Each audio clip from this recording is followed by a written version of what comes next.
அனைவருக்கும் இனிய காலை வணக்கம்.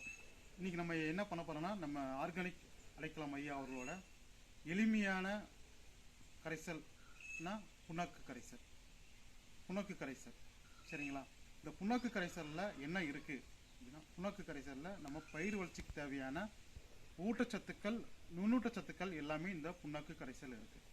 இந்த புண்ணாக்கு கரைசல்ல என்னென்ன புண்ணாக்கு நம்ம கொடுக்க போறோம் அப்படின்னா, கடலை புண்ணாக்கு 5 கிலோ, எள்ளு புண்ணாக்கு 2 கிலோ, தேங்காய் புண்ணாக்கு 3 கிலோ, இதோட 2 லிட்டர் தயிர், 2 கிலோ நாட்டு சக்கரை நம்ம சேர்ந்து பயன்படுத்த போறோம். இதுல நுண்ணூட்டச்சத்துக்கள் அதிகமா இருக்கு. எதுக்காக இந்த புண்ணாக்கு கரைசல் நம்ம கொடுக்கணும் அப்படின்னா, இப்ப இவங்க தோட்டத்துல மாமரம் அதிகமா சாகுபடி பண்ணியிருக்காங்க. இப்ப மாமரத்துல பிஞ்சு நல்லா கீழே விழாம இருக்கணும், பிஞ்சு பிடிக்கணும், அந்த காய் பெருசாகிறதுக்காக இந்த புண்ணாக்கு கரைசல் கொடுக்குறோம். இந்த புண்ணாக்கு கரைசல் மாமரத்துக்கு மட்டும் நம்ம கொடுக்கணுமா அப்படின்னா இல்லை.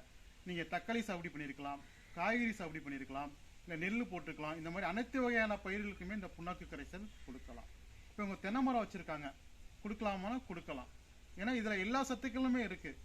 விவசாயிகள் ஒரு எளிமையான ஒரு தொழில்நுட்பத்தை கற்றுக்கிட்டு, ஏன்னா விவசாயத்தை பொறுத்தளவு உரச்செலவுகள் அதிகமாக கொடுக்குறீங்க, அதை தவிர்த்து என்னென்ன விஷயத்தில் நம்ம செலவு குறைக்க முடியும் அப்படின்னு தெரிஞ்சுக்கிட்டு நம்ம இந்த இயற்கை விவசாயத்தை புண்ணாக்கு கரைசலை பயன்படுத்துங்க எல்லாரும்.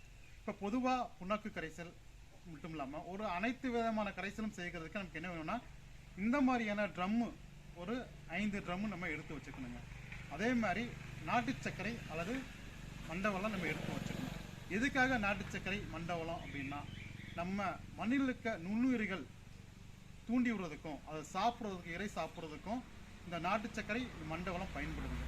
இந்த நாட்டு சர்க்கரை ஒரு கடையில் போனீங்கன்னா ஒரு 100 ரூபாய்க்கு இருக்கும், 150 ரூபாய்க்கு இருக்கும். நம்ம அந்த மாதிரி எடுக்க வேணாம், கொஞ்சம் விலை கம்மியாக இருக்கிறதுல நம்ம எடுத்து பயன்படுத்தலாம். சரிங்களா?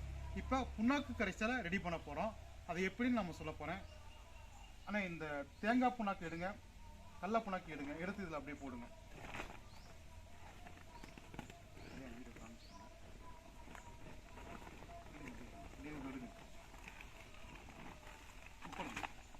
தேங்காய் புண்ணாக்கு கடலை புண்ணாக்கு நான் போட போகிறோம். இந்த புண்ணாக்கு போடும்போது மட்டும் பாருங்க, புண்ணாக்குல எந்த ஒரு ஃபங்கஸ் இருக்கக்கூடாதுங்க.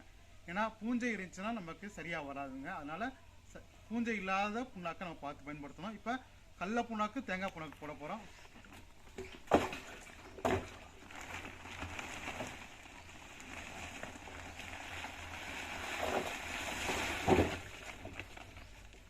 அடுத்து எள்ளு புண்ணாக்கு போட போகிறோங்க. எள்ளு புண்ணாக்கு நம்ம போட போகிறோம்.